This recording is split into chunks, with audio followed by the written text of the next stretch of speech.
What's up, guys? It's TechnoViking23 coming to you today with some Raid Shadow Legends, and today we're going to be talking a little bit about the Ice Golem dungeon. But before we get into that, I actually wanted to say thank you for all the recent traffic to the site. A lot of my recent vids have been doing pretty good. Actually just recently went over the 6,000 subscriber mark too, which is pretty cool. I didn't think that was going to happen until later on this year, but we had a pretty good July for traffic, pretty good August so far. My views are actually up quite a bit, almost above 30%, which is pretty crazy for my small little corner of the YouTube universe. And actually, for one of the first times in a long time, I have raid videos that are in my daily top 48 views. Usually it's just my Warframe stuff from 5 or 6 years ago that people are still looking at, but it's kind of cool. I don't do YouTube full-time or for a living or anything, so it's kind of just a fun hobby for me on the side that pays a couple of little bills throughout the year. But it's still kind of cool to see, you know, people coming in, checking things out. So I'm very grateful for all the comments, all the views and everything that's going on with that, and just wanted to say thank you for helping me hit some of those milestones. Even though, you know, you're not doing it as a job, you still like to see people interact with the page, because it is a good amount of work to put out videos. You know, you put out 1 or 2 videos a week. It takes, you know, usually a good 5 or 6 hours once you go through all the content, getting it together, doing the editing, and finally getting the video out. I know my stuff's pretty bare bones, but it still actually does take me a pretty good amount of time during the week. And like I said, I just enjoy the whole thing of putting the videos together and interacting with the community. So having a really good time, and again, appreciate all of the attention lately. It's been pretty cool. That said, let's go ahead and get into the video. Today we're going to be talking about the Ice Golem dungeon, and actually it's going to be like a change my mind type video where I'm gonna come out and say something that some people probably are not going to agree with, but I actually think the Ice Golem dungeon is a better endgame dungeon than Dragon. And we're going to get into the specifics of that a little bit later when we talk about some of the gear that is available. I think a lot of people just don't like the Ice Golem because the boss does have some fairly difficult mechanics, and it can be hard to get a speed run going unless you have very specific champions. Most of your top endgame players are going to use some type of poison explosion team for Ice Golem 24 or 25. If you're doing 20 still, you can get away with doing a max enemy HP strategy with Royal Guards, with Septimus, with Coldheart. You just kind of have to tailor your team around it for the boss. Actually, in the background here is my free-to-play team that I've just recently started using. I'm fortunate enough to have Kymar on this team, so I can do a reset, which is pretty nice. But what was happening was my Ice Golem teams were barely getting between like 2 and 3 minutes on Ice Golem 20, and I'm kind of at a phase of my free-to-play account where I'm entering later game, and I'm like, all right, I got to get some of these farm times down a little bit so I can start getting gear a little bit more effectively. So I looked at building a max HP damage team with Royal Guard. I only have 1 of him, unfortunately. It'd be nice if I had 2. But the whole premise of this is basically that we've got it tuned so most of the time Helicath will actually put up block damage before Royal Guard does his big attack. And that way we don't really have to worry about the Ice Golem hitting us back. So I was able to shave almost a full minute off the time, get my times down a little bit closer to a minute, minute and a half, which has been pretty good for being able to farm the Ice Golem, also to help with tournaments and events when we do have to go in and go after that. So it's been pretty cool. But I actually like farming the Ice Golem because I do use a lot of the gear that drops from it. I also think the Ice Golem tournaments are some of the easiest to win, to get the Relentless gear, at least get a chance at getting some Relentless gear that might roll decently. And I think that's because a lot of content creators have kind of created a stigma around Ice Golem. Anytime you hear somebody talk about Ice Golem, it's always like, oh, it's the worst dungeon. Oh, I hate running Ice Golem. Oh, it sucks. It's just trash. There's no good gear in that dungeon. And I feel like that's like almost a year or 2 old thing. That's one of the things about Raid. This game has changed a lot over the last year or 2. Watching a lot of the content on the game, it might be old. You might see some old ideas and some old things. And I think that's one of the things we have to start challenging now, is talking about some of the new additions to the game, talking about why things that were one way 2 years ago are now no longer the same. And I think that definitely applies to Ice Golem, especially with the addition of Hydra into the game, the addition of Doom Tower into the game. A lot of the sets are a lot more useful. I'm going to go into all the gear sets and talk about why I feel like it's now better to farm the Ice Golem late game and in game than it is to go into the Dragon, because a lot of the stuff in the Dragon has been replaced in other areas. And I feel like now it's basically you want to farm Spider, you want to farm Fire Knight, and then you actually do want to farm Ice Golem a little bit, because there is some very helpful gear in the dungeon now. But we'll get into that in just a second. You know, again, I just wanted to talk about the team that we're using here in the background, some other ideas that may help you guys out if you're struggling. Bringing in an attack down champion is actually really good for this. And if you can get the ads down before you actually drop a big hit on the Ice Golem, it's pretty easy to tank the big shot, at least on Ice Golem 20. So if you don't have like some of the major damage champions that some people are using, you kind of almost want to work on this as like it's the clan boss, bringing the attack down, get some damage mitigation on your team, and then go ahead and try to bring in some poisons or some HP burns to help bring him down a little bit faster. You see here we did actually lose Battle Sage on that run. It was a little bit longer, about 2 minutes. But the basic premise of my team is we get through the waves quickly with Royal Guard. Prince Kymar is able to reset so he can get his big hit again. We've got Stagnite in there for decreased attack and decreased defense. Battle Sage gives us an attack up for Royal Guard to hit a little bit harder. She's also got a bit of cleansing and some stun. She's in a stun set, so she can kind of stun the waves to help out with that a little bit. But it's just a team that synergizes well and it actually allows me to take the Ice Golem down a little bit faster on my free-to-play account, so it's pretty cool.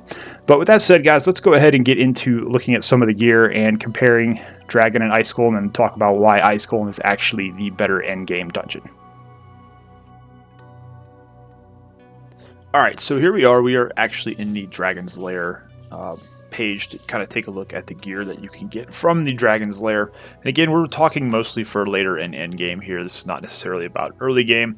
I think early game Dragon absolutely is a great dungeon, mainly for the top 3 sets you're going to see right here. Accuracy, speed, and lifesteal, all very important for very early on in the game. Now, however, when you get to late game, you get to end game, speed is really the only thing you would be in here farming for, and usually during a speed event. When it's got a 2-time drop chance. Accuracy gear gets phased out pretty early on. When you start getting accuracy banners from Spider, you get your Great Hall built up for accuracy. That and an accuracy banner, usually you don't really have much of a need for accuracy gear.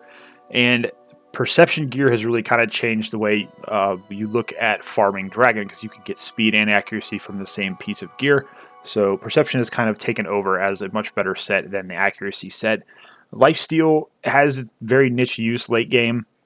For the most parts, it's a very early game, mid game set. Once you start getting into more advanced clan boss teams, you're really not going to be using it very much anymore.